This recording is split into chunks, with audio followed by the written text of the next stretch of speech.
행복이란, 그리고 잘 사는 인생이란 무엇이라고 생각하세요?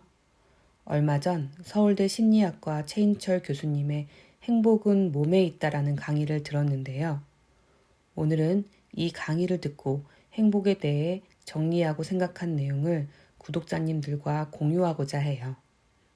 최인철 교수님은 행복을 영원히 살아 숨쉬는 것, 의미가 있고 재미가 있으며 몰입하는 삶을 사는 것이라고 정의했어요. 그러면서 요즘 사람들의 행복에 대한 대표적인 오해 2가지를 짚었어요. 첫 번째 행복에 대한 오해는 행복은 심리적인 것, 마음의 문제이다 라고 생각하는 거예요. 하지만 행복은 마음의 문제, 심리적인 문제이면서 동시에 몸의 문제라고 합니다. 보통 사람들은 마음이 먼저고 행동은 그 다음이라고 생각하지요. 즉, 선한 마음이 있어야 선한 행동이 나온다는 거죠. 하지만 사실은 어떤 경우 마음이 준비되어 있지 않더라도 먼저 몸으로 행동을 함으로써 마음이 생겨나기도 한다고 해요. 이 내용에 대한 한 실험을 말씀해 주셨는데요. 똑같은 강의를 들으면서 한 집단은 그냥 듣도록 하고 한 집단은 고개를 끄덕이며 듣도록 했는데 놀랍게도 고개를 끄덕이며 듣도록 한 집단이 강의에 실제로 더 동의를 많이 했다고 해요. 그래서 행복을 위해서는 마음은 물론 몸의 관리도 필요하다고 합니다. 그리고 2번째 행복에 대한 오해는 일상은 놔두고 행복은 특별한 시도가 필요하다고 생각하는 것이라고 해요. 이런 생각은 행복을 추구하는 것이 역설적으로 뭔가 다른 일을 해야 하기 때문에 일상에서 행복을 소외시킬 수 있는 결과가 있을 수 있다는 거죠. 사실 행복은 주어진 하루를 소중히 사는 것으로부터 시작되는 것인데 말이에요. 그렇다면 어떻게 살면 행복하게 살 수 있을까요? 4가지로 정리해 볼게요. 첫째, 시간적 자유 느끼기. 영혼의 핵심 에너지는 자유라고 해요. 그래서 나의 일상이 억지로 해야 하는 것으로 가득 차 있을 때, 의미 없는 일로 일상이 가득 차 있을 때, 자유가 없이 일상이 구속처럼 느껴질 때 인간은 불행하지요. 그래서 일상의 시간 관리를 효율적으로 잘 해야 해요.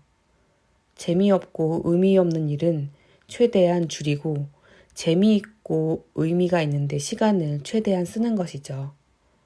그렇다면 어떤 것이 가장 재미있고 의미 있는 활동일까요?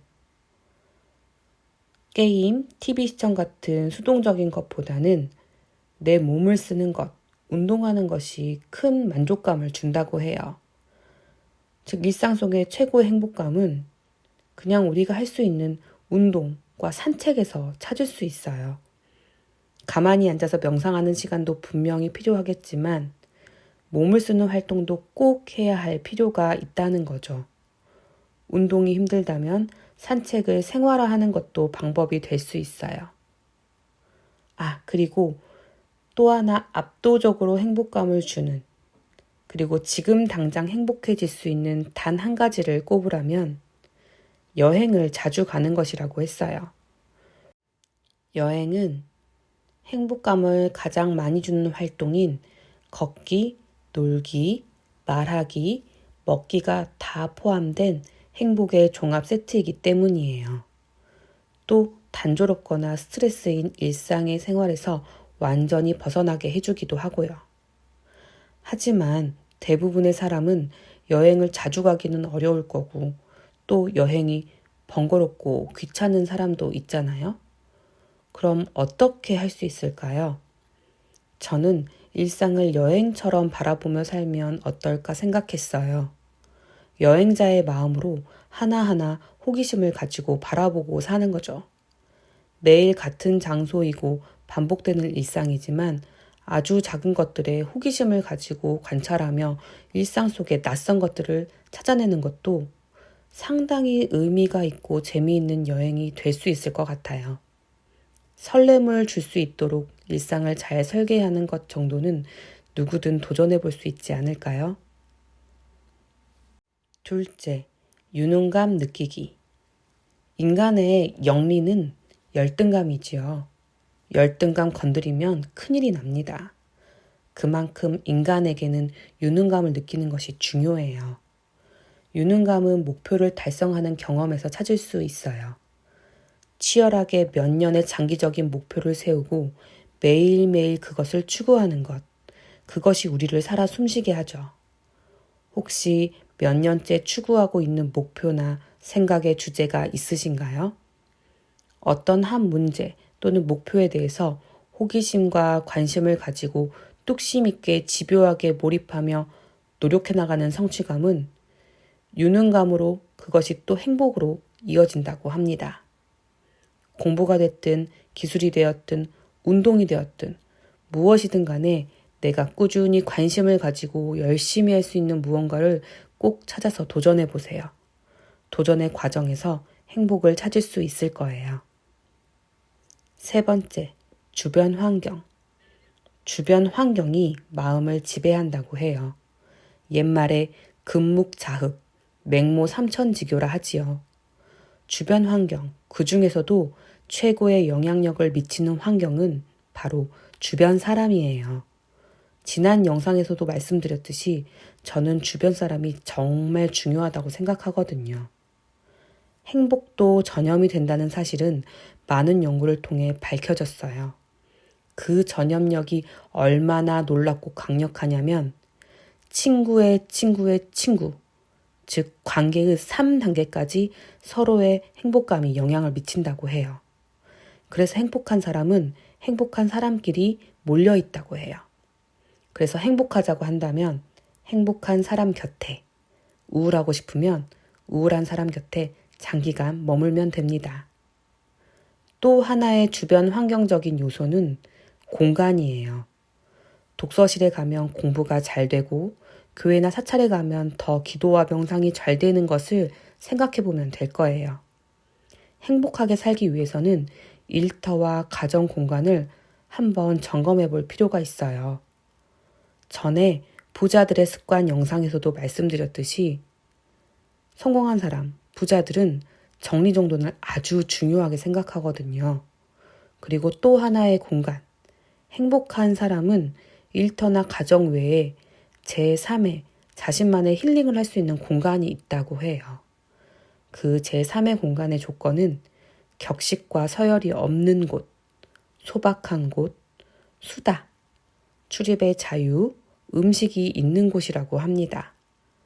그것은 나 혼자 가는 단골 카페가 될 수도 있고, 도서관이 될 수도 있고, 운동하는 장소가 될 수도 있고, 마음이 맞는 사람끼리의 어떤 아지트가 될 수도 있겠죠. 네 번째, 돈을 어디에 쓸 것인가? 소유물을 가지기 위해 또는 과시하기 위해 하는 소비의 즐거움은 짧고 공허함을 남겨요. 하지만 체험을 위한, 경험을 위한 소비는 비교적 더 크고 오래가는 행복감을 주지요. 사람은 무언가를 신나게 이야기할 때 행복감을 느끼는데 경험에 대한 소비는 우리에게 많은 이야깃거리를 주니 가급적 소비는 경험과 체험에 무게를 두고 하는 게 좋겠죠. 자녀들에게 돈에 대해 줄 수 있는 최고의 가르침은 무언가를 소유하기 위해 돈을 벌고 쓰기보다는 경험하고 배우는데 돈을 벌고 써야 한다는 것이에요. 가급적 오래가는 행복을 위해 돈을 벌고 쓰는 거죠. 오늘의 영상을 정리할게요. 행복에 대한 오해 2가지. 첫 번째, 행복은 마음에만 있다? 아니다. 몸과 마음 모두 관리해야 한다. 두 번째, 행복은 일상 외에 특별한 다른 것을 시도해야 한다? 아니다. 행복은 일상에서 관리해야 한다. 행복하기 위한 방법 4가지. 첫째, 시간의 자유 느끼기. 의미 있는 일에 비중을 늘려 시간을 관리하기. 운동이나 산책, 여행을 추천합니다. 두 번째, 유능함 느끼기. 치열하고 장기적인 목표를 달성하기. 공부나 기술, 운동, 사업 등이 될 수 있어요. 세 번째, 주변 환경 세팅. 행복감을 느끼게 해주는 주변 사람, 특히 가족과 친구, 그리고 정돈된 공간. 네 번째, 소유보다는 경험에 돈 쓰기. 돈을 쓴 만족이 오래 갑니다. 선생님의 행복한 인생을 응원합니다. 다음에는 더 좋은 영상으로 찾아뵐게요. 영상 끝까지 시청해주셔서 감사합니다.